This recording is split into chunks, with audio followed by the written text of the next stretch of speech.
Hello, नमस्ते. कसे आहात सगळे? छान ना? मी पण मस्त आहे. आज आपण आपल्याला छंद का महत्वाचा किंवा छंद का असावा ह्याच्याबद्दल थोडंसं बोलूया. हल्ली काय झाले माहिती आहे का? मोबाईल आलेपासून काही काम नसला, मोबाईल घेतला, चालत बसलो, असं चाललेलं आहे का नाही? त्याच्याशिवाय काही सोशल मीडिया म्हणा, फोटोज म्हणा, आणि हे सगळं नुसतंच आपण बघत बसतो आणि टाइमपास करत असतो. एवढंच काय, कित्येक ठिकाणी आपण काही बघायला गेलो तरी सीनरी असेल, डोंगर असेल, वॉटरफॉल असेल, लोक आधी फोटो काढण्यात गुंग झालेले असतात किंवा व्हिडिओ बनवण्यात गुंग झालेले असतात. अहो, त्याचा आनंद घ्यायला सुद्धा आपण विसरलेलो आहोत.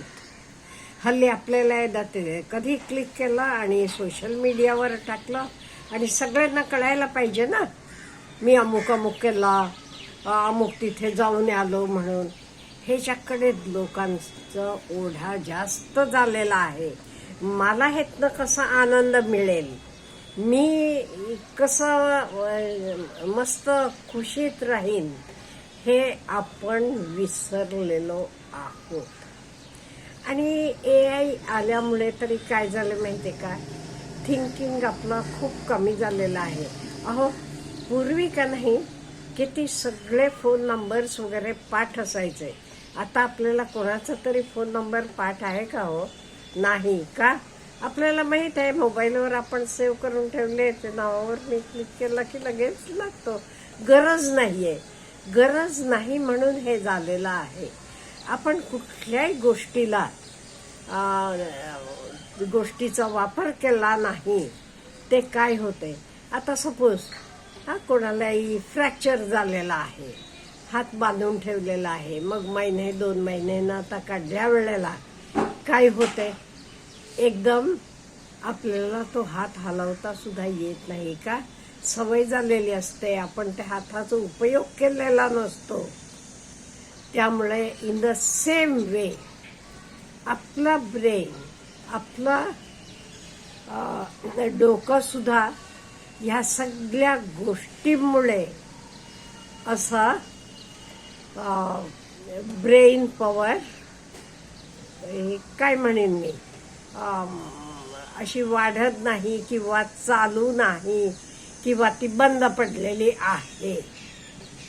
अशा वेळेला आपल्याला काही हॉबी असली, छंद असला की तर आपले ब्रेन पॉवरला अपग्रेड करते.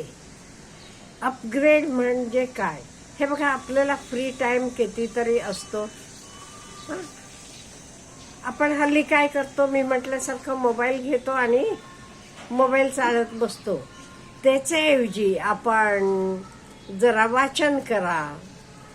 तुम्हाला लिखाणाची आवड असली की लिखाण करा.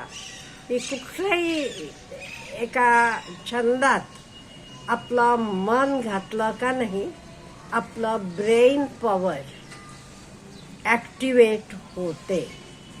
ॲक्टिवेट होते म्हणजे काय काय होते? चैतन्य येते, शक्ती येते, आणि आपला ब्रेन का नाही एनर्जेटिक होते, ॲक्टिवेट होते. विचार करायची शक्ती वाढते त्याची. कळलं? पहिली गोष्ट चैतन्य, शक्ती, ॲक्टिवेशन हे सगळं होते. दुसरं क्युरिओसिटी वाटते, कुतूहल वाटते. आता साधं आपण काही नवीन एक लँग्वेज शिकतो किंवा नवीन कोर्स एवढेच का, आपण गार्डनिंग करतो, नवीन झाड लावले, त्याला कसं कळी येते, फूल येते, फळ लागते, आपल्याला पण किती कुतूहल असते. हे क्युरिओसिटी जागी करते. त्यामुळे हे खूप महत्वाचं आहे. काहीतरी छंद, आपल्या आवडीचा छंद असायला पाहिजे.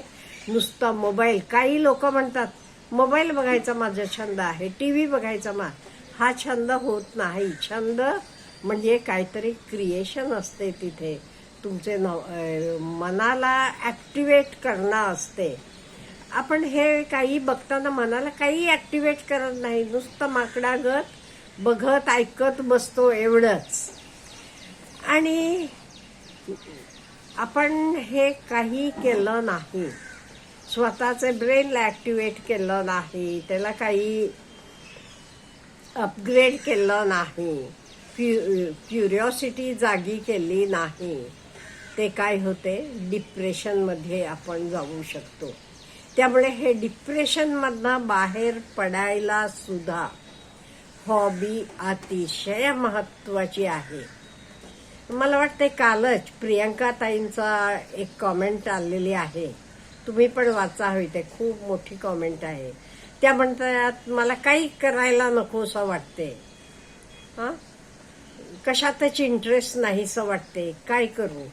हे कशामुळे झाले, काही तुम्ही केक करत होता तर पण सध्या बंद ठेवले म्हणालात का, 1-2 वेळेला चांगला आला नाही किंवा वेळेत मी ते कस्टमरला पोचवू शकलो नाही म्हणताना नवरा म्हणाला तुला काही हे जमणार नाही म्हणून. अहो न जमायला काय, कुठलीही गोष्ट जमत नाही तुम्हाला वाटते ना, 1000 वेळा करून बघा, बघा काय होते, 1000 वेळा मिनिमम.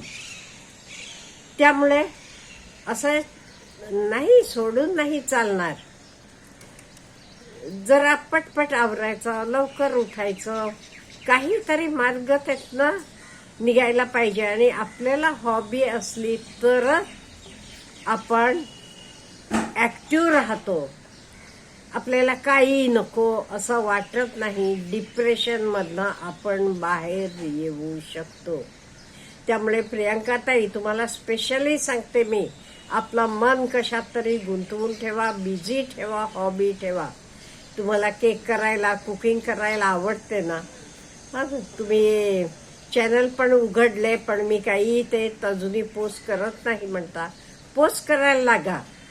काहीतरी घरात तुम्ही बनवता, नवीन नवीन गोष्ट घालत जावा, ते जरा बदल होतो, उत्साह येतो, करून तरी बघा. त्यामुळे हॉबी असणं खूप महत्वाचं. आणि हे हॉबी आपल्याला असताना का नाही, हेतनं तुम्ही काही एक्सपेक्ट करू नका.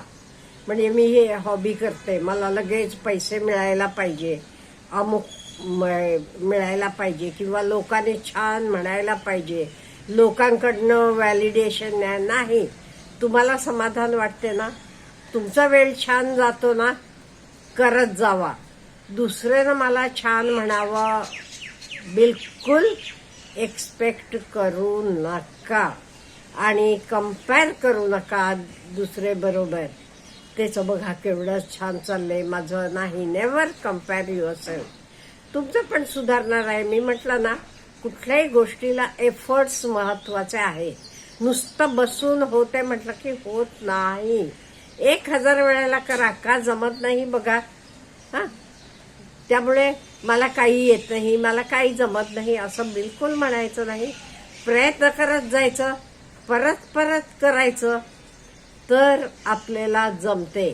अहो बाकी सगळं कसं आपल्याला जमायला लागलं. आपले लहानपणी मोबाईल होता का, नाही. आता आपल्याला मोबाईल मधलं सगळं काही कळते, एवढेसे मुलांपासून. मग बाकी गोष्टी का आपल्याला जमत नाही. जरा विचार करा ना, स्वतःला विचारा, स्वतःला कसं मला डेव्हलप करायचं आहे, माझी प्रगती मला कशी करायची आहे. मला सगळे शी तू म्हणत मला नाही माझं जीवन घालवायचं, मला काहीतरी करून दाखवायचं आहे. ही जिद्द आपोआप तुम्ही काही एक छंद बाळगलात की निर्माण होतो. आणि मेन म्हणजे हे सगळं करत असताना जे आपला छंद आहे त्या गोष्टी आपल्याला नजरेत पडण्यासारखं ठेवा. सपोज मला रीडिंग आवडते, मला रीडिंगचा छंद जोपासायला पाहिजे, मग मी माझी पुस्तकं कुठेतरी ट्रंकेत घालून वर लॉफ्टवर ठेवलं की चालते का? नाही.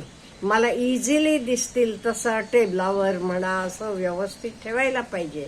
त्यामुळे जे काही आपली हॉबी आहे तर आपण जवळ ठेवायला पाहिजे. आणि एक लक्षात ठेवायचं, आपण जे काही करतो तर कोणालाही दाखवण्यासाठी करत नाही. मी स्वतःसाठी करते. मला ऍक्टिव्ह राहायचं आहे, मला डिप्रेस्ड राहायचं नाहीये, म्हणून मी करते, हे लक्षात ठेवायचं. त्यामुळे प्रत्येकाला काहीतरी हॉबी, छंद महत्वाचा आहे. आजचे आज तुमचं तुम्हाला जरा निरीक्षण करा, मला कशाची आवड आहे, काय मला बरं वाटते, आणि तो छंद जोपासा. Have a good day.